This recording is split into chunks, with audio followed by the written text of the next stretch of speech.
안녕하세요. 오늘도 사연살롱을 찾아주셔서 감사합니다. 저는 40대 중반 여성입니다. 가정주부이면서 친정엄마와 함께 반찬가게를 운영하고 있어요. 지금은 반찬가게가 성공을 거둔 덕분에 안락한 삶을 보내고 있지만 자리를 잡기에 이르기까지 서러운 일들도 제법 많았었죠. 가정 형편이 많이 어려웠었거든요. 친정 부모님께서는 없이 산다고 기죽을 필요는 없다며 가난 앞에 당당하셨지만 자식 입장에서는 그게 아니더라고요. 저는 괜찮은데 평생을 고생하며 살아오신 친정 부모님이 늘 걱정이었어요. 특히나 결혼을 준비하던 때가 제 인생에 있어서 가장 속상한 시간이지 않았나 싶습니다. 남편과 연애하던 당시에는 전혀 몰랐어요. 남편이 큰 부잣집 아들이라는 사실을 말이죠. 늘 빠듯하던 저와는 다르게 여유가 좀 있는 편이라고만 생각했어요. 주변 누구도 남편의 배경에 대해서는 알지 못했어요. 그만큼 소위 있는 티를 전혀 내지 않으면서도 착하고 성실한 남자였거든요. 저는 시댁에 첫인사를 드리러 가던 날에서야 비로소 남편의 배경을 알게 되었죠. 시댁의 첫인상은 으리으리하다 였어요. 내가 지금 드라마를 보고 있나 싶었거든요. 드라마에서나 보았던 마당 딸린 단독주택이 실제로 저의 눈앞에 펼쳐졌어요. 심지어 그곳은 서울 한복판이었어요. 하지만 기죽지는 않았죠. 없이 산다고 기죽을 필요 없다는 친정 부모님의 가르침을 되새기면서요. 그런 저의 길을 죽여놓고 싶었던 모양이었을까요? 아니면 양가의 격차로 인해서 결혼 자체를 반대하고 싶었던 모양이었을까요? 듣도 보다 못한 음식들이 떡 부러지게 차려진 자리에서 시모는 첫 만남 첫 마디부터 대놓고 재산 자랑이었죠. 어때? 우린 매일 이 정도는 먹고 산다. 아, 네. 이렇게 맞아주셔서 감사합니다. 반응이 왜 그래? 안 놀라니? 네. 다들 처음 보는 음식들인데요. 저도 맛있는 음식 많이 먹고 자랐어요. 친정 엄마 음식 솜씨가 아주 일품이시거든요. 놀랄 일이 음식이 전부가 아닐 텐데. 네, 알고 있습니다. 걱정하시는 거죠? 양가의 차이가 너무 심해서요. 그나마 멍청하지는 않은 것 같아 다행이네. 남편이 지금 뭐 하자는 거냐며 시모에게 반발했지만 시모는 자기 할 말만 이어갔어요. 우리 재산이 현물, 부동산 합쳐서 한 80억 조금 넘나? 말이 80억이 조금 넘는다는 수준이지 너무 많아서 뭐가 얼마나 되는지 잘 가늠도 안 돼. 현금이자만 해도 감당이 안 될 정도다. 그렇군요. 노후는 든든하시겠어요, 어머님. 어머님은 아직 이르지 싶다만. 네? 우리 정도 배경에 나처럼 너그러운 시어머니? 그런 거 없다 얘. 고마운 줄 알고 시키면 시키는 대로 해. 그때 남편이 화를 벌컥 내며 저의 손을 붙잡고 일어서더군요. 원래 눈치가 빨랐던 남편이 제 자존심의 스크래치가 막 차려는 순간을 눈치챈 모양이었어요. 진짜로 그랬어요. 이런 업신여김까지 받아가며 결혼을 해야 하나 싶은 찰나였거든요. 네 말대로 양가 차이가 너무 심하잖니. 그래도 걱정은 말려무나. 나 그렇게 꽉 막힌 노인네 아니에요. 너희 쪽에서 30평짜리 아파트 정도 해오면 결혼까지는 허락해줄 생각이란다. 결혼까지는 이라니요? 지금 무슨 말씀을... 요즘 결혼이 어디 공짜라든? 우리 정도 되는 집안에 며느리로 들어와 시댁떡이나 보면서 살려면 30평 아파트 정도는 해와야지. 이거 아주 정말 최소한이다. 남편은 내심 속상해 있는 저를 집에 데려다주며 시모 대신 연거푸 사과를 했어요. 그러면서 자신의 가족 이야기를 들려주었어요. 남편이 어릴 적까지만 해도 시댁은 찢어지게 가난했다더군요. 그러던 중 시아버님이 개발한 기술 특허가 대박이 나면서 지금의 큰 부를 이루었다고 하네요.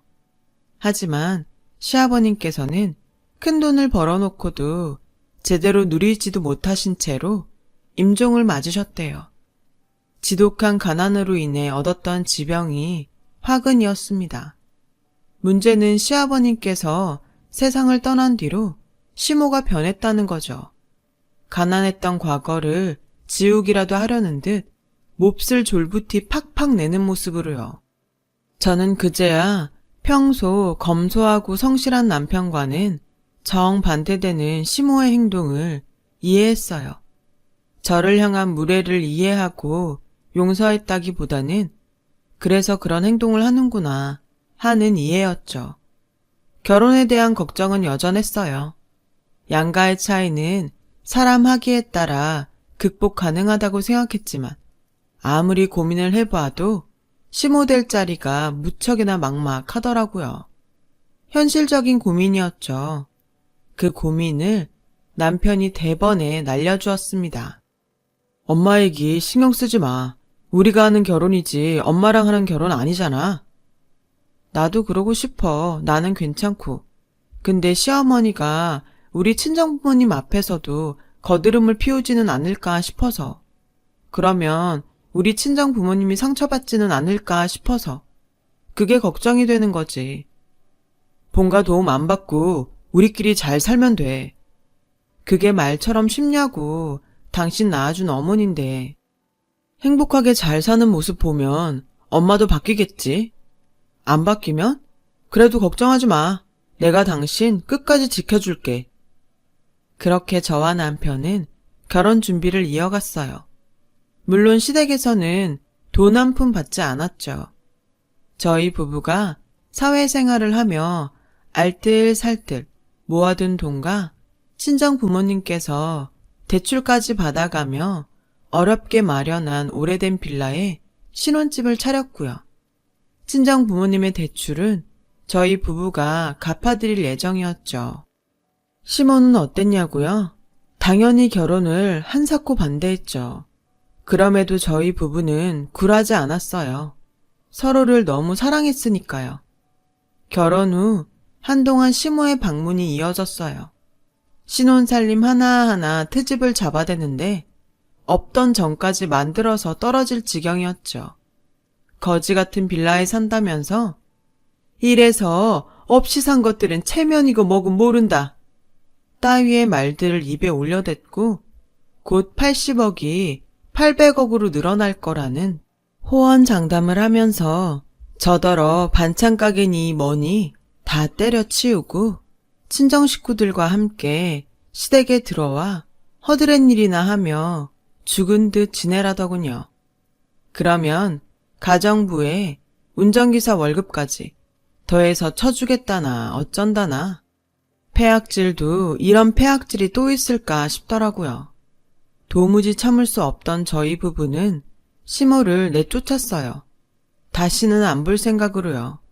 시모도 냉정하게 돌아서더라고요. 그런데 자기야, 시어머니 소식 들었어? 아니 왜? 엄마가 또 무슨 짓 했어? 우리 집에는 우리 못마땅해서라도 안 올 거고 혹시 장인 장모님께 무슨 실수라도? 그런 건 아니고 그쪽 동네 사람들이 그러더라. 시어머니가 무슨 큰 투자를 시작했다고. 냅둬. 자식이고 나발이고 돈맛에 아들 망신이나 주는 사람 이제 나도 신경 안 써. 다단계 같던데. 뭐? 다단계? 엄마라지만 질린다 진짜. 돈 무서운 줄 모르고 아주? 암튼 걱정하지 마. 걱정은 안 해. 그냥 이 얘기가 꼭 해주고 싶어서. 뭘? 나 자기 사랑해. 혹시 시어머니가 다단계로 크게 잘못되어도 난 당신 사랑할 거고 시댁 돈 보고 결혼한 거 절대 아니니까 아무 걱정하지 마. 난 무조건 당신 편이야. 진심이었어요. 시댁의 재력을 알게 된 그 순간에 결심했거든요. 시댁의 돈, 유산, 욕심내지 말자. 남편과 사랑해서 결혼할 뿐 어긋난 욕심 따위는 내 결혼에 없다. 남편도 마찬가지였어요. 저희 부부는 그 다짐을 지키기 위해 참 성실하고 정직하게 억척같이 살았어요. 저는 친정엄마와 운영하던 작은 반찬 가게에 최선을 다했고 남편은 직장에서 잦은 야근까지 해가면서 열심히 했죠. 덕분에 저와 친정엄마의 반찬 가게와 남편의 직장 생활이 술술 풀려나가기 시작했죠. 몸은 고되었지만 무척이나 즐겁고 행복한 날들이었어요. 그러는 사이 의절한 시모의 다단계 이야기가 계속 들려왔어요. 보유하고 있던 현금 10억을 털어넣은 것도 모자라 70억 상당의 건물과 토지 등을 담보로 대출까지 받아가면서 다단계의 과한 투자를 일삼았다고요. 다단계의 본질은 결국 본인의 투자만큼이나 타인을 끌어들여야만 하는 것 아닌가요? 시모의 다단계 투자 행위와 홍보로 인한 피해가 저희 주변까지 닿지는 않을까 걱정스러웠어요. 아니나 다를까 시모가 저의 친정 부모님을 찾아와 다단계 이야기를 꺼내기 시작하더군요. 다단계라는 말이 사회적으로 부정적으로 받아들여진다는 사실을 시모 본인도 잘 아는지 네트워킹 마케팅이라는 용어까지 써가면서요. 그래봤자 이름만 다른 다단계일 뿐인데요. 저희 부부는 시모의 다단계 마수로부터 친정을 지켜야만 했고 그래서 시모에게 맞서기로 했죠. 저희 신혼집에서 쫓겨가던 날 앞으로 인연은 없는 걸로 했던 거 아닌가요? 내가 나만 쫓아고 이러니? 이게 다 양가 유복하게 잘 살자는 깊은 생각이라는 건 왜 몰라? 왜요? 사람들 몇 명 데려올 때마다 어머님 다단계 등급이 높아진다던가요? 높아진 등급만큼 훨씬 어마어마한 배당금을 챙겨준다죠? 네트워크 마케팅이란다. 네트워크 마케팅. 다단계 같은 사기극이랑은 차원이 다르다니까는. 여기 통장 좀 보렴. 돈이 따박따박 얼마나 많이 들어오는데, 응? 시모가 보여준 통장에는 다단계 사업체로부터 실제로 거액의 금액이 따박따박 입금된 내역이 버젓이 남아있었어요. 그러거나 말거나 저희 부부와 친정 부모님은 콧방귀도 끼지 않았죠. 저렇게 한동안 배당금을 정상으로 지급하는 척, 결국에는 배당금은커녕 원금까지 홀라당 빼먹고 도망치는 사기극이 눈에 훤하니까요. 또한 거짓골이 된 시모의 모습도 눈에 훤했어요. 시모가 보여준 통장에 박혀있는 입출금 내역. 그랬습니다. 시모는 다단계 배당금까지도 고스란히 다단계에 재투자하고 있더군요. 저는 그런 시모에게 분명하게 경고했어요. 분명하게 말씀드리는데 다단계나 네트워크 마케팅이나 똑같은 사기예요. 원금 손실이 얼마나 났는지 모르겠지만 당장 투자금 빼세요. 쫄딱 망하고 거리에 나앉고 싶지 않으면요. 하여튼 이래서 없이 사는 것들은 안 된다는 거야. 돈 냄새를 맡을 줄을 몰라요. 돈 냄새를. 이러니 평생 거짓골을 못 면하는 거지. 입만 열면 그놈의 거짓골 진짜. 본인이 스스로 자식 앞에서 웃음골 만들고 있는 거 모르죠? 돈 냄새는 무슨 사기당하고 있다는 거 혼자만 모르고 있는 주제에 겉도 영 끄는 자식 내외에 업신여기던 사돈댁까지 쳐들어와서 염치도 없이 이년이 이게 시험이 잡아먹으려닐세 이거. 경고하는데 곱게 돌아가세요. 낳아놓은 자식한테 그나마 의절한 못된 부모 취급이라도 받으면서 지내고 싶으면 여기서 더 바닥까지 보여준다? 그때는 사람 대접도 못 받는 수가 있어요. 시모의 얼굴이 울그락불그락 구겨지는 순간 남편이 한마디 거들었습니다. 다시는 이딴 일로 찾아오지 마. 엄마가 이럴수록 내가 창피해. 우리는 속아줄 생각 추워도 없으니까. 가급적 안 보고 살면 더 고맙겠고. 부인이랑 사돈 앞에서 아들내미 체면 좀 구겨놓지 말라고 제발. 맥없이 돌아간 시모는 무척이나 초조한 모습이었고 그때 저는 직감했어요. 아, 시모도 다단계가 사기라는 사실을 이미 알고 있구나. 원금이라도 지키기 위해서 자식 내외와 사돈에게까지 추태를 부린 거구나. 오래지 않아 큰 사달이 나고야 말겠구나. 그 뒤로도 시모는 저희 부부와 친정을 수시로 찾아왔어요. 매번 다단계 가입을 권유하기 위해서였고, 저희는 매번 경찰의 도움을 받아가며 시모를 쫓아내었죠. 가증스러웠어요. 다단계가 사기임을 이미 알고 있는 사람이 그런다는 건. 자식이고 사돈이고 다단계 수렁에 빠져 삶이 망하거나 말거나 본인만 잘 먹고 잘 살면 된다는 거잖아요. 부모된 자가 어쩌면 저리도 이기적일까. 정만 뚝뚝 떨어져 갔죠. 그러는 한편으로 저희는 더욱 열심히 살았어요. 우리는 돈에 눈이 멀어 회개한 짓이나 일삼는 사람이 아니라는 것을 보여주기 위해서요. 그리고 마침내 대박이 났어요. 저와 친정엄마의 반찬 가게가 맛과 위생으로 소문이 난 덕분이었어요.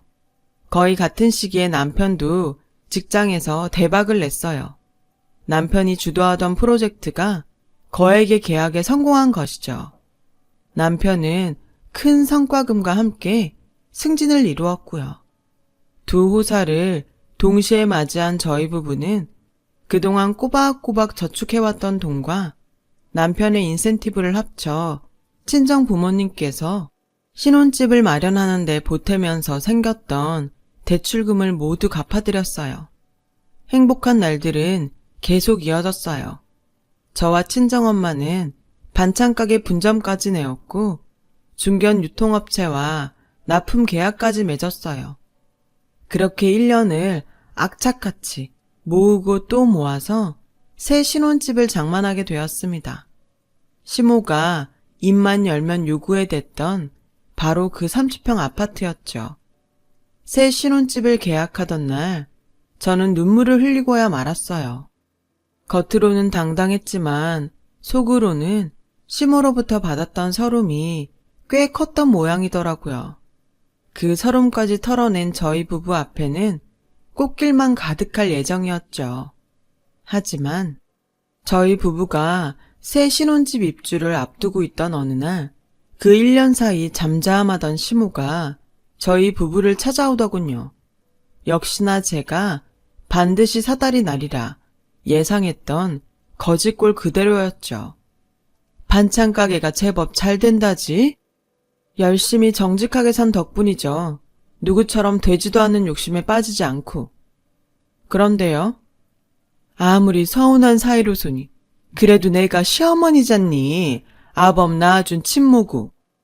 죄송하지만 용건만 말씀하시겠어요? 납품기일 맞추려면 많이 바빠서. 있잖니? 나 단칸방이라도 하나 마련해 주렴.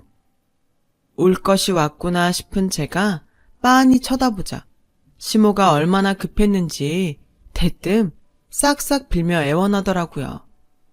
지난 일은 미안하게 생각해. 난 정말 악의는 없었다. 다단계니 뭐니 했던 일들 다 사과하마. 이렇게 비르마. 그러니 어디서든 살 수 있게만 해다오. 아니, 무슨 손해를 얼마나 받길래 이렇게까지 하는 건데요. 이어지는 시모의 말에 저는 경악할 수밖에 없었어요.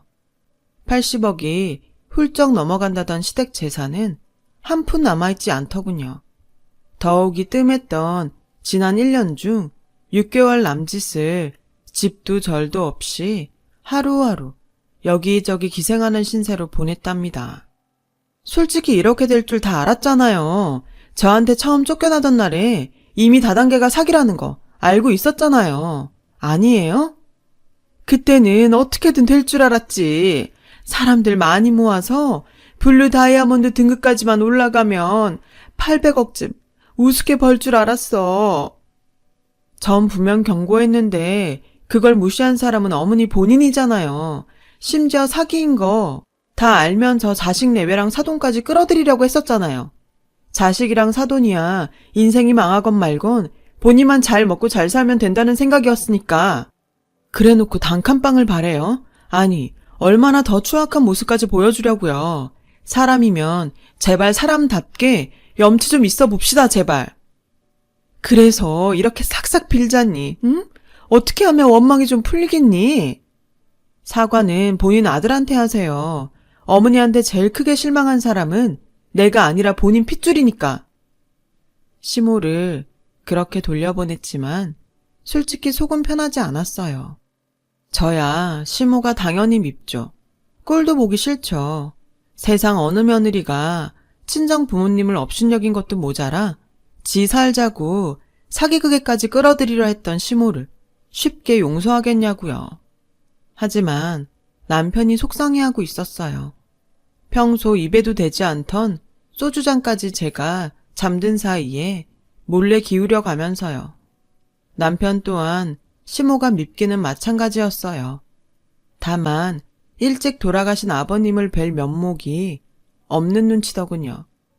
고생만 하다가 부를 제대로 누려보지도 못한 그 채로 돌아가신 아버지가 참 불쌍하다. 아버지가 살아계셨다면 이렇게 될 일은 없었을 텐데. 저희 속이 불편했던 이유가 바로 그것이었습니다. 저는 세상 무슨 일이 있어도 그 사람 편인데 그런 남편이 속상해하고 있으니까요. 근 한 달 정도를 고민하던 저는 남편을 이끌고 시아버님께서 잠들어 계신 낙골당을 찾았어요. 시아버님의 영전 앞에 시모의 이야기를 조심조심 털어놓았죠. 당신이 일군 재산을 시모가 다단계 사기로 탕진해버린 탓에 거지꼴이 되었다는 이야기부터 남편이 시아버님을 떠올리며 속상해하고 있다는 이야기까지 모두요. 그리고는 묵묵히 고개만 숙이고 있던 남편에게 넌지시 이야기를 꺼냈어요. 난 무조건 당신 편이라고 했던 말 기억해? 기억하지 그럼. 얼마나 고마웠는데. 그럼 됐어. 난 지금도 당신 편이야. 앞으로도 당신 편일 거고. 그니까 당신 뜻대로 해도 좋아. 다음 날은 마침 저희 부부가 새 신혼집에 입주하는 날이었어요. 저희는 새 신혼집에 이사를 마치기 무섭게 모든 짐이 빠져나간 채로 텅 빈 옛 신혼집에 시모를 데려다 놓았죠. 그곳은 바로 시모가 일만 열면 거지꼴이라며 흠을 잡아대던 오래된 빌라였고 차마 입이 떨어지지 않는 눈치인 남편 대신 제가 나섰습니다. 어머님이 입만 열면 부르짖었던 30평 아파트는 못 해드려요. 내 처지에 무슨 자식 잡아먹으려는 소리 들어도 할 말 없는 판국에. 왜요? 이제야 좀 후회가 되는 모양이죠? 제대로 잘못했구나. 혹시 오해할까 싶어서 미리 얘기해요. 이거 제가 어머님 본인한테 해드리는 거 아니에요. 아범이 돌아가신 시아버님께 해드리는 거지. 그게 무슨 소리니? 입만 열면 거지 발삭의 소굴이라고 트집을 잡아내던 여기라도 괜찮다면 여기 머물러도 좋다는 말이에요. 그러자 시모가 눈물을 펑펑 쏟아내며 오열하더군요. 고맙다, 고마워. 안 그래도 금방 겨울인데 어떻게 버티나 걱정이었어. 더 빌붙을 데도 없고 못난 시엠이 용서해줘서 고맙다, 진심으로. 용서한 거 아니라고요. 꼴도 보기 싫은 게 저희 부부의 솔직한 심정이에요. 아무렴 내가 오죽 미웠을까. 내가 생각해도 밉상에 진상에 참 몹쓸 년이었다 싶었는데 오죽했을꼬. 그래서 계속 얘기하잖아요. 돌아가신 시아버님 해드리는 거라고. 그럼 내 다시 열심히 한번 살아보마. 다시는 과분한 돈 욕심도 내지 않으면서 정직하게 다시 잘 살아볼게. 절대 잊지 마세요. 우리는 어머님 아직 용서 안 했어요. 그냥 마지막 기회를 드렸을 뿐이죠. 또다시 헛된 돈 욕심에 해괴한 행동 하시면 그때는 아들 며느리 없는 줄 아세요. 시모는 그렇게 저희 부부의 옛 신혼 빌라에 들어와 살게 되었어요. 공공근로와 식당 아르바이트를 해가면서 어머님 스스로 월세를 꼬박꼬박 내고 있답니다. 아무래도 스스로 뉘우친 바가 꽤 큰 모양인지 지금까지도 개가천선한 모습을 이어가고 있어요. 물론 저희 부부는 시모를 늘 경계하고 있죠. 사람 쉽게 고쳐지는 법 아니라잖아요. 한 번은 천륜으로 감싸주었지만 2번은 저희로서도 어쩔 수가 없기에 더더욱 관심을 갖고 지켜보는 중이에요. 시어머니께서 과거의 잘못을 완전히 떨치시고 사람다운 모습을 완전히 되찾기를 기원하면서요. 긴 이야기 들어주셔서 고맙습니다. 하루하루 열심히 여러분의 삶을 사는 자신에게 오늘은 더 칭찬을 많이 해주시는 건 어떨까요? 나 참 잘 살아왔다. 참 잘했다. 이렇게요. 여러분, 사연 댓글에 응원과 현명한 조언 부탁드려요. 좋아요와 구독은 저에게 큰 힘이 됩니다. 오늘도 좋은 일 가득하세요.